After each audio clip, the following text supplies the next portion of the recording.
Welcome to the Shoulda Bet More podcast presented by Go Boys. Coming up on the show, Iain MacMillan of Betsided will join us. We will discuss the Final Four. We'll talk some football. We'll talk some football here in a minute. But we got to start with the Final Four. We are only a couple days away from crowning a champion. So 3 games left. We'll see what kind of competitiveness we get, at least from the games on Saturday. And that's where we will start. As I've talked about these games, and we talked about them with Jeff Parles on Monday, talked about him with Todd Wishneff on Wednesday. So go back and check out those episodes if you haven't yet. Those are both good, both sort of deep dives into what to expect from this game. And I've talked about these picks. I kind of danced around it, but I'll lay out my picks here. I'm going to go with Purdue -9. I don't see how Burns gets his shot off cleanly for NC State. I feel like the run ends here where they've been so fortunate. I mean, their opponents are shooting like 23% from 3 in this tournament, 24%. They're just and good looks too. Marquette missed open threes. Duke had good looks. I mean, just go down the line, and a lot of that. Yeah, you say some of it's good defense, but some of it is just plain old luck. Sometimes the ball goes in, sometimes it doesn't. And again, if Burns can't get a shot off, and Edie's got a good 7-8 inches on him in terms of height and length, and Burns can't stay out of foul trouble on the other end, and you take his ability to score off of the core, his ability to pass. I could see this getting away. Purdue can hit their three, second best percentage in the country in terms of making threes. So I could see I don't know, 76-59. I could see Purdue winning this game and just winning it comfortably, where you look up and Purdue, has a 10-point lead at the half and just is in control here. So I do like Purdue -9. As for the other one, I think if you like Bama, and I do kind of like Bama plus the points, I just think it's too many points. I don't think you should be in any hurry. Like, hey, go bet this now. I think the closer you get to tip, these favorites have done so well in this tournament. UConn's done so well as a favorite. You're going to probably get a 12.5, and we're looking at 12s now. I'm starting to see some 12.5s pop up here and there. You might get a 12.5 or a 13. I mean, I think you can shop around and definitely get a 12.5. You might be able to get a 13. So if you're in Bama, if you're on Bama, if you like Bama, there's no rush. I just think you're going to see a lot of people say, "Hey, the game's about to start. I'm going to bet on UConn. They've done really well for me," and you're just going to get people going back to the well, the recreational better. So I do think it's a little inflated. Again, we've been through this before with UConn, where hey, the line looks a little high, and then the game starts, and then the line doesn't look high enough. I do think Bama just has enough in terms of 3-point shot making, where if they have a good night, they can hang within this game. I figure at some point, UConn, can they just win a game by, I don't know, 4 or 5 points, 9 points instead of 29 points? You figure at law of averages, at some point, somebody puts a glove on them and plays them a decent game. And they're sitting there with 4 minutes to go, 5 minutes to go, where they're up 5 or 6 and they're not up 20. At some point, they're going to play a close game. I know, hey, it doesn't really work like that. These are all isolated games. I understand that. But you figure, and look, the opposite, the coin, the other side of that coin is they haven't shot the 3 well in any of these games. So maybe they're due for a game where they shoot the ball well and they keep blowing people out. But I'm going to take the points with Bama. I just think, hey, maybe they lose the game by 9 or 10 and they lose and don't cover. I do think we're looking at a UConn Purdue final, and if that is the case, either way, we will discuss that on Monday's show. We'll have time to break that down, but I do think both favorites win. I will go with UConn to beat Bama, but Bama to cover, and I will go with Purdue laying the 9 here. So Purdue -9, Bama plus, we'll call it 12. Most outstanding player, the odds are up here. I'm looking around. There's a 2-1 on Klingon. If you like UConn to win, I guess somebody else could steal it. I guess Newton or Spencer could steal it. I kind of think Klingon at 2-1 is a good bet, where he's done so much defensively, blocking shots, shooting 67% from the field, that it's not a direct proxy. And it's interesting. Edie's 2-1. Could Edie possibly win this award if they don't win the tournament? If they lose a close game to UConn, could they give it to Edie? I guess it's possible, but I don't think it's likely. 1983 was the last time a losing player didn't win this award, with Olajuwon doing it against NC State. NC State winning the tournament, but Olajuwon winning the most outstanding player. So I think Klingon at 2-1 is probably the best bet here. If you really think UConn's going to win this tournament, and you want to lay 12, you want to lay 5 or 6 in a title game against Purdue, you might not want to, but I do think Klingon, it's not a lock for any, it's not a lock by any stretch, but you got 2-1. I do think that's a decent bet. So if it's UConn, Purdue, or whoever it is, we will discuss that game on Monday. Let's get to some football quickly before we get to Ian. We had a trade yesterday. Stefon Diggs goes from the Bills to the Texans. Bills get a second-round pick back. I guess the Bills, I'm not a cap expert, but I guess the Bills really, it was a trade that was very detrimental cap wise, where they had to eat a ton of money. It was basically the message they're sending is, hey, we just want this guy out of our building. I guess he's unhappy. He was unhappy in Minnesota too. And I don't know. I think the reaction is, my goodness, the Texans, they're a Super Bowl contender now. Now they're 16-1 to win the Super Bowl. Bills are 12-1. I don't know. It doesn't always work like that in football. Sometimes these teams win the offseason and everyone picks them, and there are going to be a lot of people picking them. Them and the Packers, the Texans and the Packers are going to be the two trendy teams this July, this August, where people say, you know who I like is the Texans. I like the Packers. Teams on the rise. These young teams that take a step forward or two steps forward.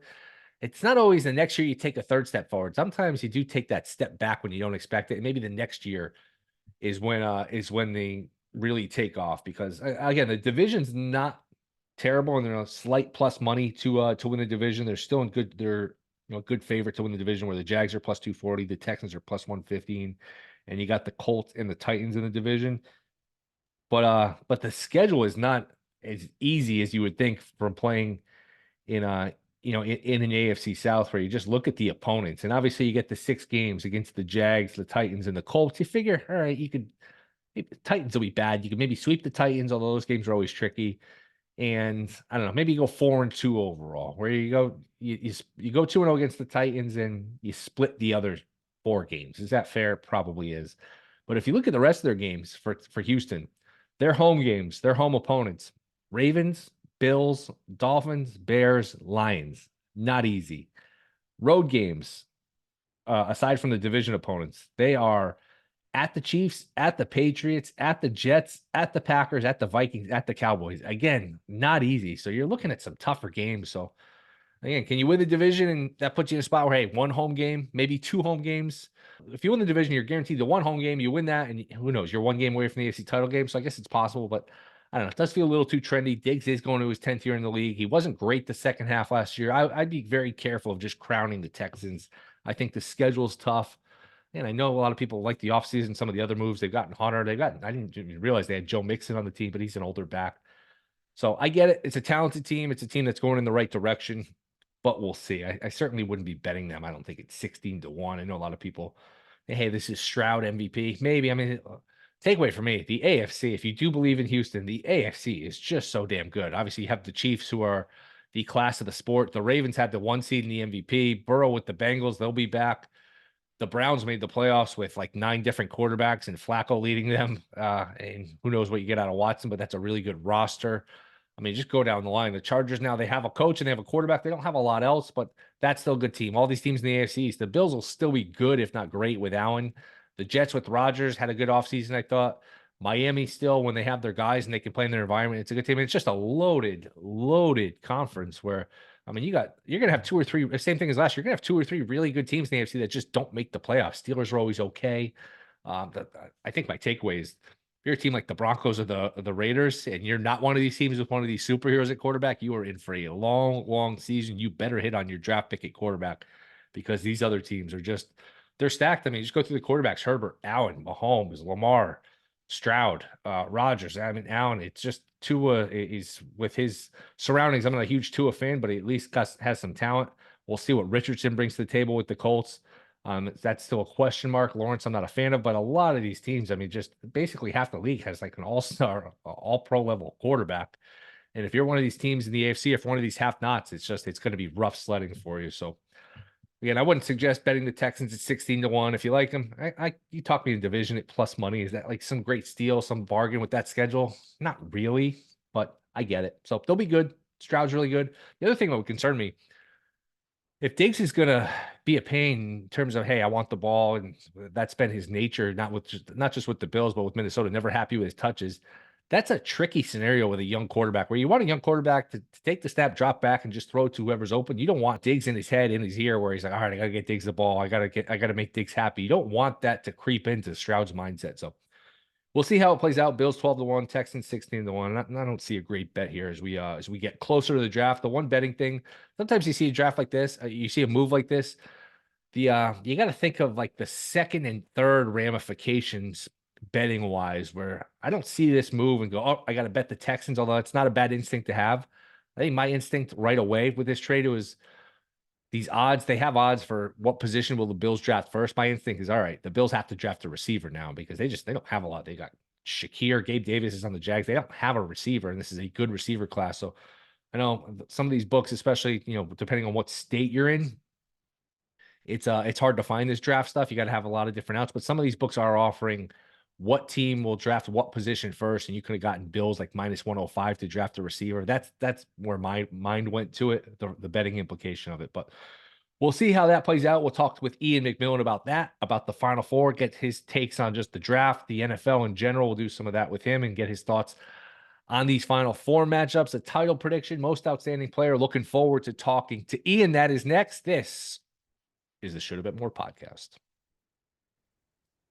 All right, we are back. Shoulda Bet More podcast. You can catch him at Betsided, the Bacon Bets podcast. He's been on before. He's back. It is Iain MacMillan. Iain, what's going on, man? Thanks for coming on. Yeah, thanks for having me. It has been a busy month with March Madness. Now heading into the Masters next week. It's continues to be one of the busiest but best parts of the sports betting calendar. So, yeah, I'm excited. We'll get into Final Four. I've done a ton of Final Four this week, so I'll go a little backwards first. I'll start with NFL. We had a big trade the other day. CJ Stroud gets another weapon. Stefon Diggs goes to the Texans. I think, just to generalize, a lot of people say, hey, this makes the Texans a legitimate Super Bowl contender, and the Bills, their window might be shut. Do you agree with either of those, one of those, none of those? What's your take on this trade in general? I think my initial reaction was that it makes the Texans way better. But once I've kind of thought about it a little bit more, like Stefon Diggs, especially in the second half last year, I don't think actually played all that well. So is Stefon Diggs even the number one receiver on this Texans team? I don't even know if he would be behind Nico Collins and Tank Dell. Is he like a number 3 guy? Is he a number 2 guy?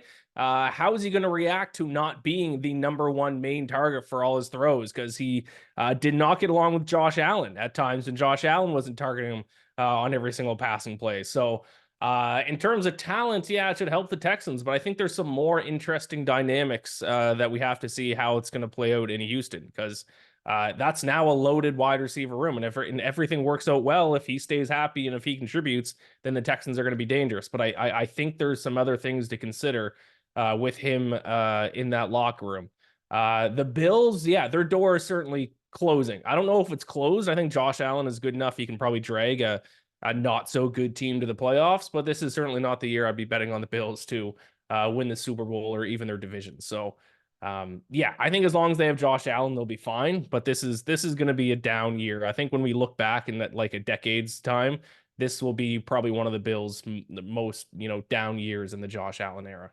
Yeah, I mean, a couple things with the Diggs trade. First of all, anytime in the NFL, like it looks too good to be true, these teams that win the offseason, it never seems to just carry over to to the regular season. I guess Philly a couple years ago, they were kind of the darlings of the offseason, but it's just, I don't know, anytime you try to build these all-star teams, you have these big name talents, just it never seems to work out. And Diggs is, I mean, I'm a Viking fan. He wasn't happy at the end of Minnesota. He was same thing, Right. complaining about not getting the ball. Now you're going to add him with a young quarterback. You want a young quarterback who's, hey, I got to make this guy happy. That's a tricky dynamic.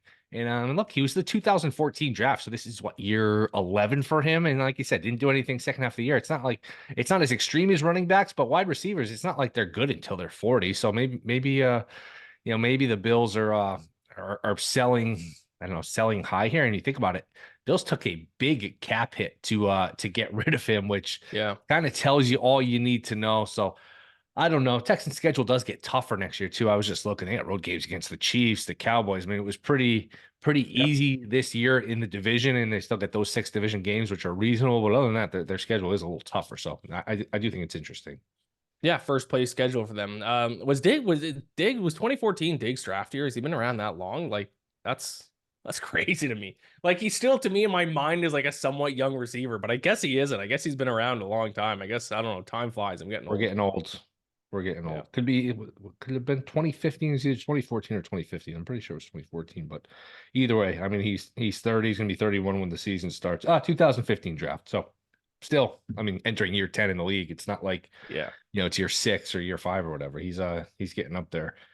Any bets you've made? Any bets you're interested in making? We starting to see season win totals for all these teams, awards, futures. We can get to the draft here in a minute if you have any thoughts. Anything just granular view of, hey, I think this line's a little off, or this is a bet I want to make. Yeah, I don't know if I talked about it last time I was on, so stop me if I did. But I bet on the Falcons the week before they signed Kirk Cousins to win the Super Bowl at 50-1. Now, are they going to win the Super Bowl? And as a Falcons fan, that's obviously a massive stretch. But I had a pretty strong feeling they were going to sign Kirk Cousins, so I bet them at 50-1, and now they're what, like 25-1. So that's the one bet I've actually placed. I'm thinking about placing another bet, but typically I don't place futures until after the draft. But if you even just want to talk about win totals, one that sticks out to me is the Rams win total of just 8.5, which of all the win totals, that's the one that sticks out to me the most. Rams were like the hottest team in the NFL the second half of the season. They only lost one game after their bye week, and it was an overtime loss to the Ravens. Like, not exactly a bad loss to have on your record. And still a very talented team, arguably, one of the best wide receiver duos in the NFL. Matt Stafford, I think, still has a couple years left in him. Aaron Donald leaving obviously is going to have a big impact on their defense. They lost their Zach Robinson, their offensive coordinator or passing game coordinator, to the Falcons, who's now the offensive coordinator with the Falcons. So that might affect them a little bit, but still 8.5 win total when you get, 4 games against the Cardinals and Seahawks, and generally just a somewhat, I wouldn't say weak NFC, but a top heavy NFC. There's certainly a lot of winnable games on their schedule. So I haven't placed that yet. Like I said, I'm probably going to wait till after the draft to see how things shake out. But I'm pretty confident at some point this offseason, I'm going to place a pretty sizable bet on the Rams to go over that 8.5 number. Any draft takes? Well, I guess the draft starts at 2. Williams will go 1 to the Bears, we all assume. You think it's Daniels 2? Do you think it's May? Do you think it's McCarthy? Any sort of take in terms of what happens here, the first 4 or 5 picks in the draft? It's so hard, It man. is. Because any time leading up to the draft, we hear it every single year. There's always rumors that come out where, this report says this quarterback's going to be taken. I remember last year, it was like a week before the draft or even a couple days before the draft. I don't know if you remember this or not, but there's a Reddit post of saying, Will Levis, yeah. yeah, Will Levis was going to go number 1 Sure. overall or number 2 overall or something like that. I think it was even number 1. And the odds shifted rapidly. And of course, he fell all the way to the second round. So you never really know with these reports. I would think Jaden Daniels to Washington makes the most sense, especially with the fact that they signed Mariota. You think you kind of want similar style of quarterbacks there in terms of your starter and your backup. But no, I obviously what I'm most interested in is my Falcons picking at number 8. We need a pass rusher, just like the Bears are cursed to never get a good quarterback. The Falcons are cursed to never get a good pass rusher. We just never have we had one year where I think it was like Vic Beasley had, 15 sacks or something, but then like it was immediately crap right after that and was on the team for like another 2 years and then left. So, I want the Falcons to take a pass rusher. I don't know who it is. I'm probably leaning right now Dallas Turner out of Alabama. They could even probably trade down a little bit and still get a pretty good pass rusher, which wouldn't be too bad. So my main focus right now is trying to figure out what the Falcons are going to do. I haven't placed any draft bets yet. I usually wait until, probably about 2 weeks. So probably next week, maybe a week after, I'm going to start placing some bets. So right now, that's all I have for the draft. Any opinion in terms of these quarterbacks? Who's going to be good? Who's not going to be good? I find it very difficult. I lean towards May with the upside just because Daniels is older. He's a little thinner, and it takes a lot of hits. I don't know if he can stay healthy. And he was surrounded with a ton of talent, NFL talent at LSU, where May just didn't have that much. Again, I don't feel like I have like some strong opinion on either one, but I would lean towards May over Daniels. Do you have any feeling like, hey, this guy's going to be good, this guy's not going to be good? I never trust myself with quarterback evaluations anymore because in 2018, I said Josh Rosen was going to be by far the best quarterback in that draft, and he was one of the biggest There's disasters still of all time. time. Don't give up yet. Yeah, so I'm never going to trust my opinion on quarterback. I think Jaden Daniels, if I were to pick who I think is going to be the best, I'm not a huge Caleb Williams guy. I think Jaden Daniels would be the guy, if the Falcons didn't sign Kirk Cousins and we had, a pick of which quarterback we could take in the draft, I think I would have wanted the Falcons to take Jaden Daniels. I think Penix Jr. from Washington is interesting. I think he might be a little bit underrated. Drake May, I just feel like I think Drake May is just another Sam Darnold, another Mitch Trubisky. That's what he kind of screams to me. Could be wrong. We'll see. Once again, said Josh Rosen was going to be the best quarterback by far in 2018, and I was very confident in that take, and that's turned out to be one of my worst takes of all time. So I don't know what I'm talking about, but I think Jaden Daniels is going to be the guy who ends up being the best out of this group. It's hard, man. These teams have a hard time with it. It's not easy. It's really not. No. College. We'll get to the games here. Final four. Does either underdog put up a fight here? And if so, which one? I think Alabama might put up a fight. Because as we all know, Alabama has the shooting ability that they can, if they have an A+ shooting game, can beat any team in the country. I think they're the only team that can hang with UConn in terms of shooting. If you look at effective field goal percentage, UConn's 7th in the country, Alabama's 10th. So they're right there. They can shoot just as well. Now, of course, UConn plays much better defense, and UConn creates a lot more extra scoring opportunities by grabbing offensive rebounds, forcing turnovers, that kind of thing. So if Alabama does want to beat them, they have to play good defense, which, to be fair, so far in this tournament, Alabama has been playing better defense than they have in the regular season. But then they got to take that one step further and play really good defense. Or, I mean, it is crazy to say based on how, good UConn has been in this tournament and last year's tournament. But there is a chance UConn just brings a B minus game. I know it doesn't seem like that's possible with how they've played, but every team is going to have a bad game eventually. And if UConn, only brings their B minus game, Alabama's too good of a shooting team. You can't not bring your best game against Alabama, or they'll just shoot you out of the gym. So I like Alabama in terms of the spread. And I also bet on Alabama to win the national championship. I got it at 18-1. I think that's a ridiculous price, because if Alabama pulls off UConn, which is a big if, and beat UConn, if they face NC State in the final, they're going to be a significant favorite, and you'd be holding an 18-1 ticket on them heading against NC State. If they take on Purdue, Purdue would obviously be favored, but I actually think Alabama matches up extremely well against Purdue. You saw Purdue lost to Wisconsin in the Big Ten, which is, a team that can, shoot really well. I think that is the type of team that can beat Purdue, is just a team that can just, run you off the floor with your shooting, which Alabama can do. So I've invested a little bit in some Alabama stock heading into this weekend. Not super confident. UConn might just win by 20, and I'll feel stupid, but I think there's some value both on their national championship odds and their spread odds in this game. Yeah, it's always dangerous or better to get into the, hey, this is due or that's due. You do figure Right. you figure UConn at some point plays a close game. I mean, can they have a game where they win by like 5 instead of 25? I mean, at Right. some point you figure in the close game. Well, I kind of thought that last week. Hey, maybe Illinois gives them a game. And at 23, hey, maybe we got something here. And they have that extra gear. What's scary if you're fading UConn is, you can always talk about 3-point variance. Be like, hey, they have an off night from 3. They've had a bunch of off nights from 3, and they Right. still win by 30. So I don't know. I'm with you. I lean towards Bama plus the points, and with that 3-point shooting, who knows? But man, these spreads always look high in these UConn games. Then the game starts, and the spread doesn't look so high.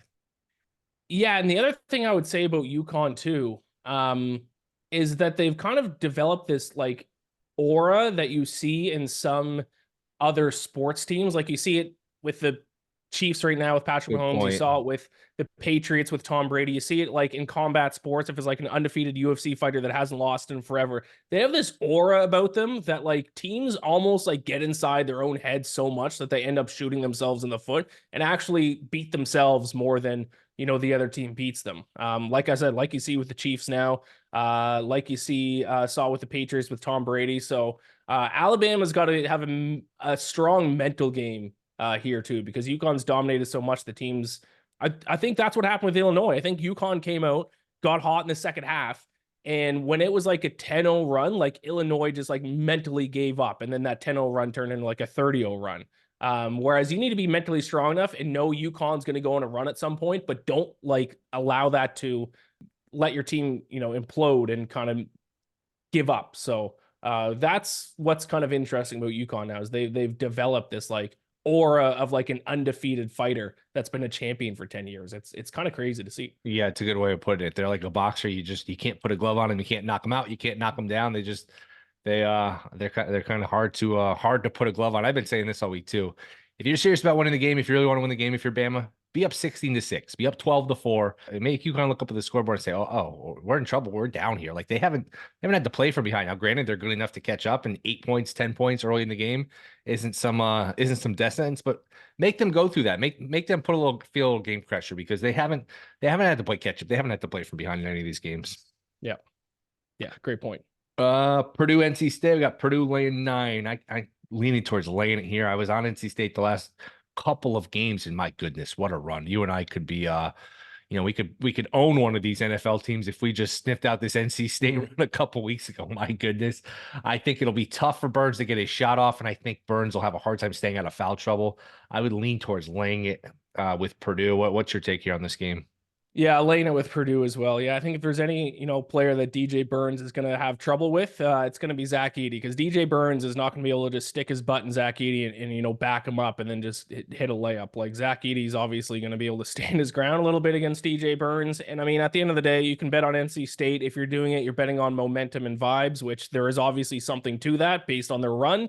But when you look at the numbers, like NC State, 158th in the country in effective field goal percentage, 140th in defensive efficiency. Like, the metrics show that they're an average team. And I have to trust the metrics. And Purdue is much better. 13th in effective field goal percentage, 62nd in defensive efficiency. Yeah, so I think I just got to lay the points here with Purdue. And I don't want to take anything away from NC State because they have obviously played very good basketball, especially defensively. But I have honestly felt like every team they've played outside of Oakland have had bad games against NC State. I felt Texas Tech had a bad game. Marquette could not hit the ocean from a boat with their shots. Good Duke looks had too. Open shots from Marquette. Open shots, right? Exactly. It's not like they were like contested shots that they were missing. Like, they were missing wide open shots. Duke was just terrible in the second half. Now you have to give credit to NC State, because I mean, there is something to be said that when your opponent's having a bad game, to be able to take advantage of that and win it and not have a bad game yourself. But I don't think it's necessarily NC State has all of a sudden turned into a top 4 team in the country. I think, this just happens in a game in the single elimination tournament. Sometimes your opponent and sometimes a few opponents in a row don't bring their A game, and you can take advantage of it as an inferior team. So I think that's where NC State, hey, maybe Purdue brings their B- game 2 and NC State wins again. That's certainly possible. But if I'm betting on, a spread and I'm trying to bet with my brain and I'm truly evaluating these teams, I think Purdue is better than a 9-point favorite against NC State. So I'm going to lay the points. Yeah, and I think Purdue has a little bit of the monkey off their back. Obviously, they want to win a title, but it's not like anyone's going to kill them if they lost NC State. Maybe they get a little they get some jokes because they lost a double-digit seed again. But I do think there's a sense of accomplishment, a sense of relief where, hey, we got to a Final Four. It's not like one of these early exits to Fairleigh Dickinson or St. Peter's. We're right. And I think that'll loosen them up and they can just come out and play fast and loose. Any feeling on either one of these totals? No, I think I would lean the over, obviously, in Alabama. I think that's, a pretty popular take. 160.5 and then 146 for NC State Purdue. I'd go over Alabama, UConn, under with Purdue and NC State. NC State has, and to their credit, it's the reason why they've gotten to this stage, is they have been playing fantastic defense for the most part. Obviously, Marquette missed a lot of open shots, but they've been playing extremely well defensively. If you look at their defensive numbers in the tournament compared to their season-long defensive numbers, their offensive numbers have been basically the same in terms of like shooting percentage. So if NC State has any hope, they got to play defense. I'll take the under in Purdue, NC State, the over in Alabama, UConn. So I know this is in Phoenix. I know it's in Arizona. It's State Farm Stadium. Is this known as like a hard place to shoot? Is this where the Suns play? I have no idea. Yeah, I know a lot of the big handicap with these Final Four games. Hey, you play sometimes in these football arenas, these big cavernous arenas with the backdrop is a little difficult. Yeah, it is. On the this shooter. is where the Cardinals play. I think it's a football stadium. Yeah. Okay. Yep. It is. Yep. It is. So maybe that, I don't know. Does that play in your handicap at all? No, wouldn't play into mine, but maybe I'm wrong in saying that. I would think, and it's generally these kinds of things, this type of handicapping, I would generally think that's baked into the line already. I mean, in my opinion, if it's going to have an impact, sports books, and the sharps who have already moved the lines are aware of that. I don't think at this point, that'd be new information that would give you an edge. Well, I've watched a lot of Arizona Cardinal games. I never remember seeing basketball hoops or a basketball court on there. I must have seen take a closer look next time. Yeah, I You'll see guess it there. so. And yeah, and plus NC State again, like we talked about, their defense, it's a little bit of luck. So if teams finally start hitting some shots against them, maybe that's, I don't know, maybe that's an over in play where if they finally give up some shots. But I've heard a lot of people do like the under of that game. And the other total will be interesting. Does UConn want to run and gun with Bama and play this game in the 90s, or does UConn want to slow them down? That's something where Yep. live betting comes into account, where you can kind of see early what the pace is going to be. Yep. Absolutely agree with that. I think live betting the total will be the way to go in that game. Last one, most outstanding player. And I don't have these in Connecticut, so I got to pull up offshore, but it's interesting. Most outstanding player, and this is for the whole tournament. Edie is 2-1. Klingon is 2-1. Newton is plus 550. Spencer 7-1. Castle's 20-1. Braden Smith is 22-1. Sears is 25-1. DJ Burns is 30-1. Is there a bet there? I mean, Sears, yeah, I can't bet on this in New York, so I haven't looked at this. So this is the first time I'm hearing it. Sears 25-1. I mean, Yeah. if Alabama wins, Yeah, it's going to be Sears, right? true. So I mean, I guess maybe instead of betting Alabama national championship, you bet Sears 25-1. Are one of the other players above Sears an Alabama player? Sears is the best Alabama player on He that is. list, right? He is. Yeah. So I mean, maybe that's what you do. And same with NC State. Maybe you take DJ Burns, because DJ Burns is, you know, America's player right now. So there's the storyline there too. Now I don't think NC State's going to win the national championship. I think Alabama has a better chance of doing that. But yeah, I think Sears 25-1 would be my pick if you're looking for a dark horse. Let's say UConn wins. No chance they give it to Edie, right? Even if UConn wins. Has that happened? I don't know the history of most 1983 was players. the last. 1983 was the last time. So then no. Olajuwon won it. Yeah.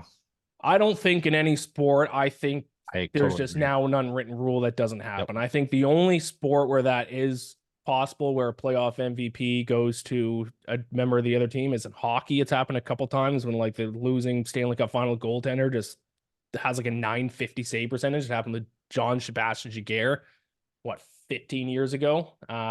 So I think that's the only sport that's possible. I just think now, same with the Super Bowl, they're not going to give it to the losing team no matter what. I think now it's just kind of an unwritten rule. Let's just talk it through. Let's assume UConn wins. Klingon 2-1, Newton plus 550, Spencer 7-1, Castle 20-1. Does Klingon have such a far lead where it's definitely Klingon? Is it worth jumping in on Newton or Spencer where, hey, they have a big title game? I don't know. Just stick with Klingon. I agree. It's the odds are interesting though. The odds are telling you, hey, it's probably Klingon, but there's enough of the door's open just enough where not for sure. Yeah. Ultimately, what happens on Monday night? Who plays and who wins?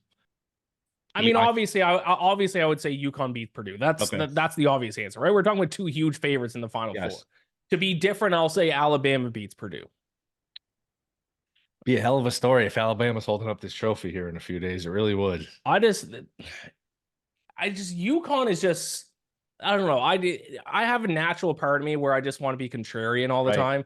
And UConn, like everyone is saying, UConn is going to crush everybody. That the contrarian in me wants to be like, they're going to have a bad game eventually. Alabama could, in theory, shoot them out of the gym.